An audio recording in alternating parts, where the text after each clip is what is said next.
नमस्कार विद्यार्थी मित्रांनो, स्पर्धा परीक्षा आणि विशेषतः MPSCचा अभ्यास करणाऱ्या सर्व विद्यार्थ्यांसाठी आज एक अतिशय महत्त्वाची आणि मोठी अपडेट मी घेऊन आलेलो आहे.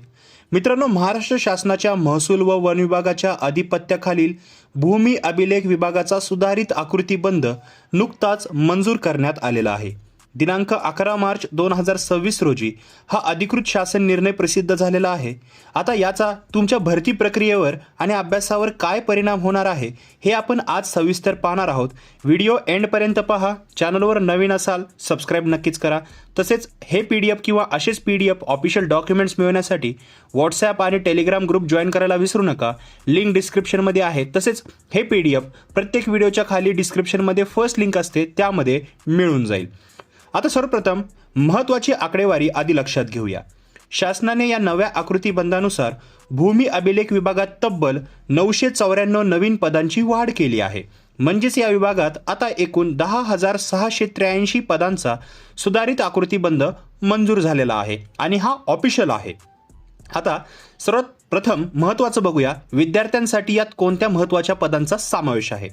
तर मित्रांनो, यामध्ये उपजिल्हाधिकारी, तहसीलदार, नायब तहसीलदार, अव्वल कारकून, तलाठी, महसूल सहाय्यक आणि भूकरमापक यांसारख्या अनेक महत्त्वाच्या नियमित पदांना मंजुरी देण्यात आलेली आहे.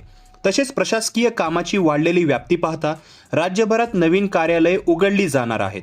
यामध्ये जिल्हा अधीक्षक, भूमी अभिलेख यांची 8 नवीन कार्यालय आणि नगर भूमापन अधिकारी यांच्या 23 नवीन कार्यालयांना ऑफिशियली मंजुरी मिळालेली आहे.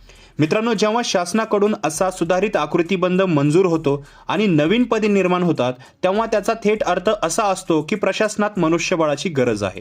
म्हणजेच आगामी काळात MPSCच्या ग्रुप B आणि इतर परीक्षांमधून तसेच सरळ सेवा भरती प्रक्रियेतून या रिक्त आणि वाढीव पदांसाठी मोठ्या प्रमाणावर जाहिराती येऊ शकतात. महसूल विभागात नोकरी मिळवण्याचे स्वप्न पाहणाऱ्यांसाठी ही एक सुवर्ण संधी ठरू शकते. आता पुढे तुम्हाला काय करायचं आहे तर तुम्ही ऐकू शकता. तुमचा अभ्यास जो आहे तो अजिबात थांबू देऊ नका. आगामी परीक्षांच्या दृष्टिकोनातून तुमचे टार्गेट जे आहे ते सेट करा आणि रिव्हिजन वाढवा. दुसरी गोष्ट लक्षात ठेवायची आहे ती म्हणजे जाहिरात आल्यावर अभ्यास करण्यापेक्षा आत्तापासूनच सिलेबस कव्हर करण्यावर भर द्या. तिसरी गोष्ट, हा मूळ शासन निर्णय तुम्हाला शासनाच्या maharashtra.gov.in वेबसाईटवरती मिळून जाईल. पण जर तुम्हाला पाहिजे असेल तर व्हॉट्सॲप टेलिग्राम ग्रुपवरती मिळून जाईल. लिंक डिस्क्रिप्शनमध्ये आहे. अदरवाईज वेबसाईटवरती मिळून जाईल. त्याचीही फर्स्ट लिंक डिस्क्रिप्शनमध्ये दिलेली आहे. एकदा तुम्ही तो स्वतः डाउनलोड करून सुद्धा रीड करू शकता.